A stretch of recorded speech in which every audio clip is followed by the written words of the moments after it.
Welcome back, everybody. My hands are cold, so let's get started. I created a new diagram. This is also made by AI, this one on the left, but it has all the terms that were missing from the last diagram.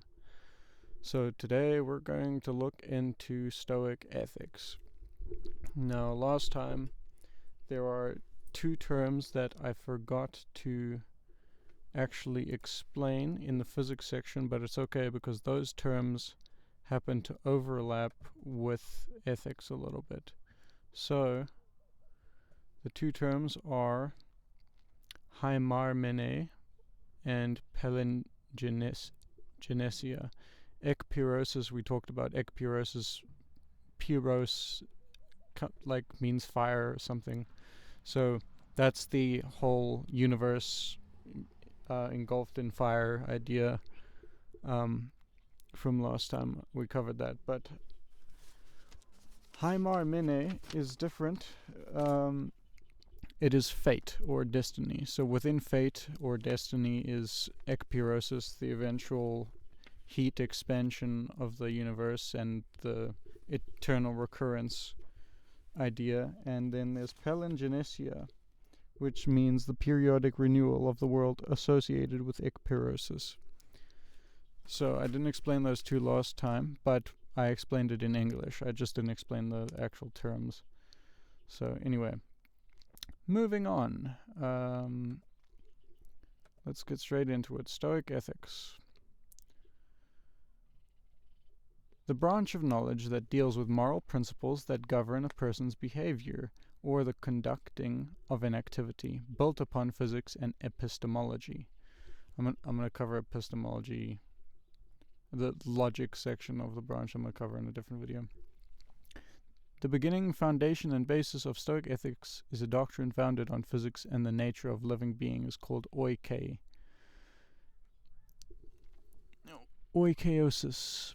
Oikosis, which is part of should be, there it is, social ethics.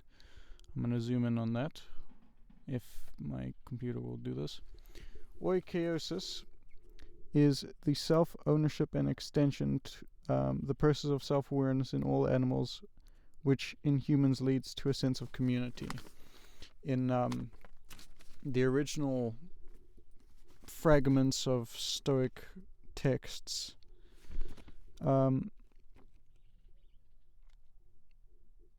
let's see, oikosis is an idea that we can extend our relationship from our individual selves to people around us and then to our broader community. The idea being, first we relate mainly to ourselves, and that's our primary mode of concern, and then naturally we get to expanding that into our family and friends. And what Stoicism prescribes is that we extend our circle of community outward, and that's this oikosis. Oikosis is a process.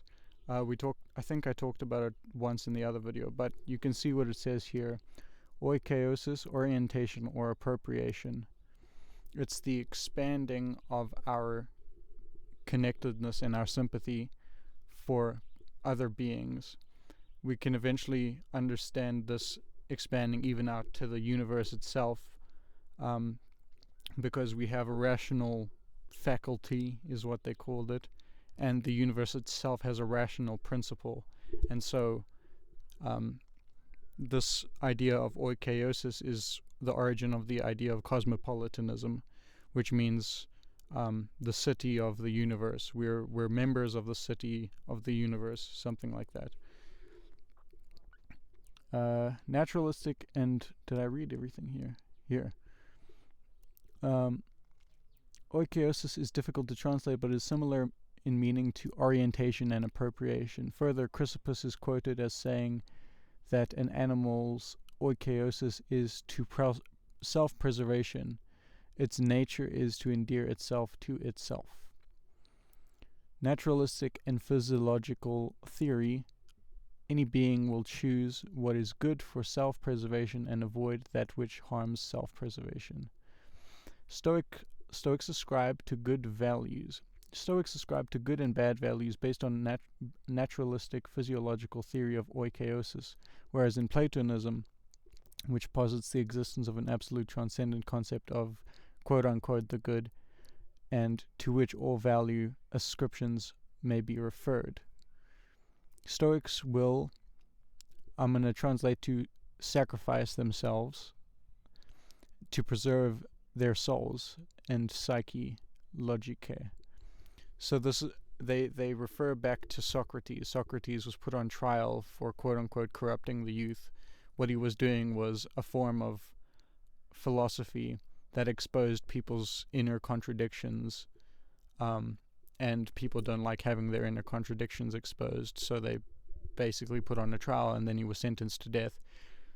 And he accepted the verdict, because not accepting the verdict or pandering to that court is kind of a moral failing. It would have been him bowing down to evil, essentially. In that small text there, I'm going to read it. It says, if we consider as human beings that our need to protect ourselves is beyond protecting our physical bodies and include the protection of our souls and psyche logicae, then we are in position that to preserve our soul, we may need to forfeit our bodies. As Epictetus states, it is not merely about living, but living well that matters. There are numerous examples in antiquity where a Stoic and others chose to sacrifice themselves and forfeit their bodies rather than give up their principles and psyche logicae. Cato, Seneca, Socrates. Prior to the Roman Stoics, all examples of making this choice. Okay, now within ethics is physics, so it's going to cover a bit of the physics. So things that exist, according to Zeno. Okay.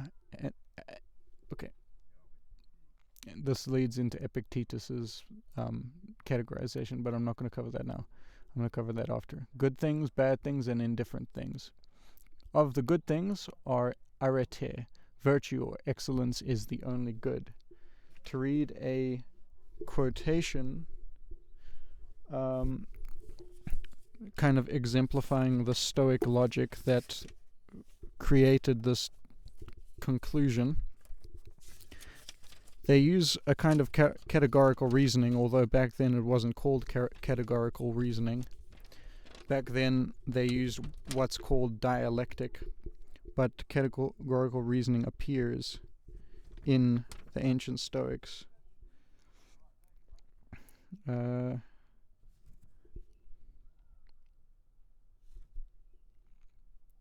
see if I can find it quick enough. Here we go. Plutarch, commenting on Chrysippus's views, Chrysippus being the main systematizer of Stoic philosophy. He says, and indeed in the work on the noble, to prove that only the noble kalon is truly good, he uses arguments such as, the good is choice-worthy. What is choice-worthy is pleasing. What is pleasing is praiseworthy. And what is praiseworthy is noble. And again, the good is delightful. What is delightful is dignified. Therefore, what is dignified is noble. He doesn't use the word therefore, but I'm inserting that so it's clearer what reasoning is happening there. So that's the argument. Only what's noble is what's good. Hence, virtue, arete, excellence is good. Reason 1. As rational beings, the only thing that's genuinely good for us is that what preserves us as rational beings, which is solely virtue. Remember, they don't mean preservation of the physical body, they mean preservation of the soul, our moral conscience. That's this. Arete, virtue, excellence, which is inextricably linked, as you can see by that red swirly, it's linked to eudaimonia. substantive well-being, flourishing, happiness. The direct translation for eudaimonia is good soul state. Eu means good, daimon means soul, ia is the suffix for a state of being. So having a good state of soul. And this has over time become associated with this concept down here, summum bonum, which means the sum of all goods, for the sake of which everything is done, but which is not itself done for the sake of anything else. That's Chrysippus. That's also somewhat from Aristotle. And then that's here we go. It is not merely living, but living well that matters, Socrates. Epictetus as well says that, apparently. To Stoics, this means living according to nature. They associate virtue with rational living. They believe that living rationally, if you observe what happens when you live rationally, the outcome is virtuous living. And so they believe that nature, living in accordance with nature, and being virtuous are the same thing, because that's what they observed. Right, eudaimonia is not happiness, like it's more like good flow, i.e. in accordance with nature or fate.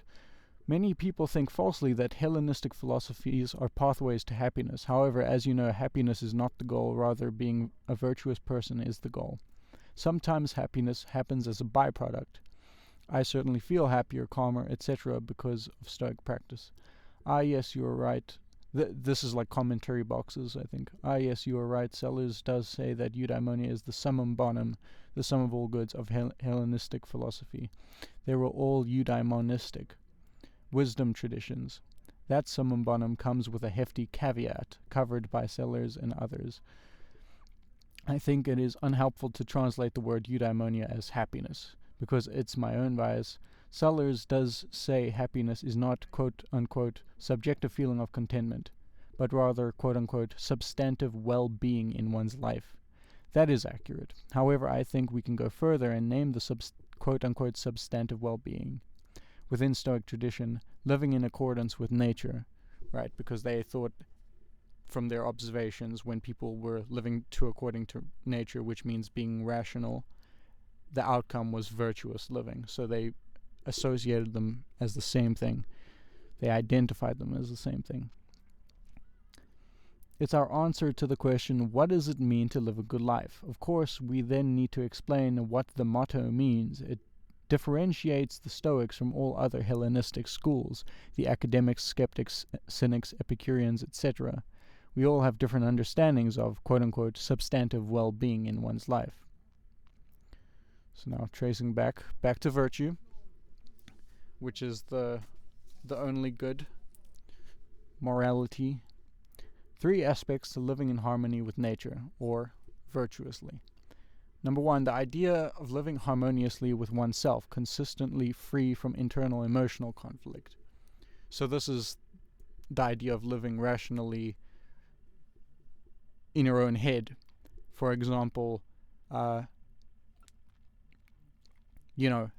think about cognitive behavioral therapy, cognitive distortions and such, having as few cognitive distortions as possible, if possible none, so that you can see things accurately and live life reasonably. Number 2, the idea of living in accordance with one's own nature as a rational being and not passively reacting to external forces. So this is extending slightly beyond. It's the connection between the self and nature as such. So this is the idea of not becoming attached to external things that you don't need to be attached to, or attaching yourself too much or attaching yourself too little, that kind of thing. Having the right amount of the rational or reasonable amount of connection to the world around you. You aren't going to suffer from external circumstances in the Stoic view, because for you to suffer, you are your soul in Stoicism.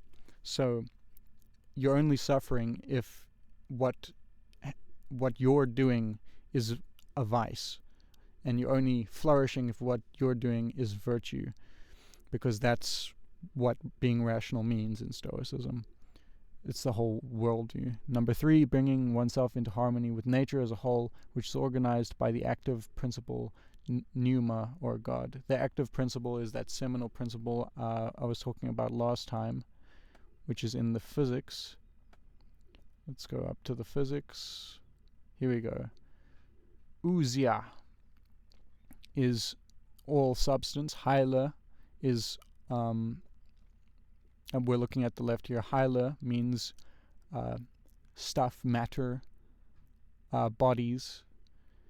Soma is within Heile. Soma means body, so that's all the bodies that make up the world, because that's the Stoic physics.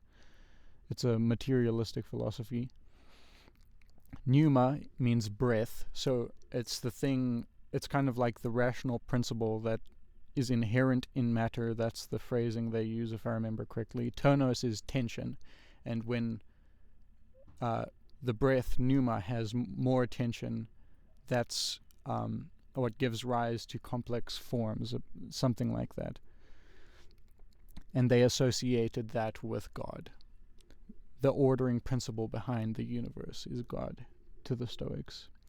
Our own nature is but a part of the whole. As such, there will be conflict between living to our own nature and living according to nature as a whole. So, the Stoics have a anthropology also. Anthropos is what's over here. Within anthropos is logikos, koinonikon, and daimon. Koinonikon is like commonality of all living beings, specifically a human nature, because it's anthropos we're talking about. Logikos is, well, let me double check. Logikos, rational. So there's the rational aspect of human nature, and then daimon, the soul. Those might need to actually overlap, but they don't, because AI didn't account for that, I don't think. Becoming cosmopolitan, becoming a citizen of the cosmos. Cosmos plus void equals the whole. So that again ties into the physics. And now for the, I believe, the last branch of the ethics section. Well, actually not quite yet, but we're getting there. Connected with arete, or virtue. So this is more practical knowledge right here. Appropriate action. There's a word for appropriate action. I can't remember where it is. Let's see. Social ethics action. Yeah, I think it's there. So within action we have telos, which is connected to the physical, physics of Stoicism. The telos is alignment with nature. And eudaimonia, that state, that good soul state we were talking about, flows from being in alignment with nature. Appropriate action is split into perfect actions, or katortoma, and middle appropriate actions, meson katakon. Katortoma, I can tell you. Katortoma, right action, virtuous action. Only the Stoic sage could perform katortoma, since they are the only one who knowingly performs actions correctly. And then we have katakon, which is duty or appropriate action on the path to virtue. There are certain appropriate forms of behavior depending on your position or relationships in society. Katakon is duty. So the ancient Stoics had something called role-based ethics. So what was right for you to do also depends on what relationships you have with people. So there's a right thing to do as a father, as a son, as a mother, as a sister, as a brother, as a colleague, as a etc. Perfect actions, katortoma, done by the Stoic sage. Example, completely correct actions in alignment with internal disposition or virtue. Being virtuous, I'm reading the yellow box now, being virtuous is good for the individual as it drives self-preservation of the soul, and relatedly drives happiness, or also translated as well-being and flourishing. The Stoics claim that wanting to be happy is universally desired and therefore good, quote-unquote, for me. Other philosophies from antiquity seem to agree with this position. And then there's the middle appropriate actions, katakon. They're the role-based ethics. Example, animals searching for food and water. Example, a person takes appropriate and reasonable actions but without conscious choice or virtue. To the Stoics, happiness and virtue are intimately related, and virtue constitutes happiness, the summum bonum, the sum of what is good, all goods, and is quite different from external benefits. Therefore, happiness is the end game and derived through having a disposition of virtue. Health and wellness are merely indifference, preferred indifference at best, because they viewed material circumstances as secondary. The first and foremost thing is your character. As long as you live your whole life with virtue, your soul is saved and you can achieve eudaimonia, a good soul state, for the Stoics. So now to backtrack back up to here, arete, we just covered reason 1. Reason 2, external, such as physical health and financial wealth, cannot be inherently good because they can also be used for bad ends. So this ties also into another Stoic quote from Chrysippus that is essential in understanding this. So, this is Stobaeus quoting Sisyphus roughly. It is said by the Stoics in a formal way, quote, "The end is that for the sake of which everything is done appropriately, while it itself is done for the sake of nothing." And again, quote, "That for the sake of which the other things are done, but itself for the sake of nothing." And again, "That to which all things done in life appropriately refer, while it itself refers to nothing." And then reason 3, most importantly, possession of externals cannot guarantee happiness, but possession of virtue can. And that's tied in with the what is noble, what is good idea. And then to backtrack even further, into things that exist, we have bad things. To them, there is no evil, bad things, only ignorance. Because remember, if everything we do has a reason behind it, an end to which it refers, and if we track that and it consistently shows up to be virtue, the only thing that can be not virtuous is vice. And the only way you lead to vice, for the Stoics, is to simply not understand the world, because their ethics derives from their physics. If you understand their physics, and you understand human nature and how aligning with that nature leads to virtue, then you are led to become virtuous by learning and applying that knowledge. So therefore, ignorance is the only evil. And ignorance itself is it's not considered evil even then, because ignorance is part of practical wisdom. You start off ignorant. Everyone starts off ignorant, and Marcus Aurelius says, for example, Marcus Aurelius says,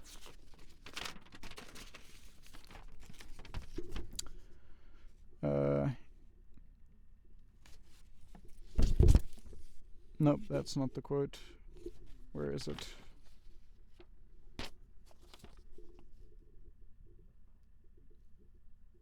Okay, I don't have the exact quote, but Marcus Aurelius says something like, "No one is deprived of the truth willingly. No one is voluntarily ignorant." Nobody is voluntarily choosing to be ignorant, because everybody wants eudaimonia for the Stoics. That's human nature, to have that desire. It's called there's a name for it, positive impulse. Where is it? Positive impulse is somewhere here. Here, motivation, horme. I believe eklesis is the positive impulse towards what we believe is good. No. Eklesis is aversion or inclination away from a thing one supposes to be bad. And then orexis is a desire or inclination towards a thing one supposes to be good. And to the Stoics, it's human nature that we all have that. And so it's logically contradictory to have those inclinations, and willingly be deprived of the truth willingly. So that covers Zeno's good things and bad things, and then there's indifferent things. Indifference, that's all, that's possessions, which is called ktesis. Preferred indifference, adiaphora. Adiaphora means having no difference. Wealth, health, etc. Non-preferred indifference, apoproagmenon, which are dispreferred indifference. That's poverty and sickness, things that we naturally have an inclination to not want, but are not bad in themselves. And then there's indifferent indifference. So that's just indifference. Stoics argue that it is perfectly natural to want of having better health or more wealth, and holds greater value than having less of either. Having greater health leads to the greater potential of self-preservation and the cultivation of virtue and excellence. And though preferred indifference hold value, axiology is the study of values, so axia is that more basic root word. Although preferred indifference hold value, axia, they are not quote-unquote good in the way that virtue is good. They're the ends which refer to the higher end, and virtue is the highest end, the thing which refers to nothing. It's good in and of itself. Virtue rewards the toils of virtue is another quote. The Cynics, that's very small text. The Cynics are similar to the Stoics in that they believe only virtue is good. They differ from the Stoics by rejecting the concept of prioritizing indifference. Cynics believe an indifferent holds the same value and do not categorize, much less prioritize them. Aristotelians agree with Stoics that externals such as health and wealth should be accorded value. However, they go a step further. Aristotelians argue that such externals are necessary in conjunction with virtue to achieve a happy life. The Stoics do not believe externals necessitate the good, happy life. The Stoic view on what is required for happy life sits between those of the Cynics and those of the Aristotelians.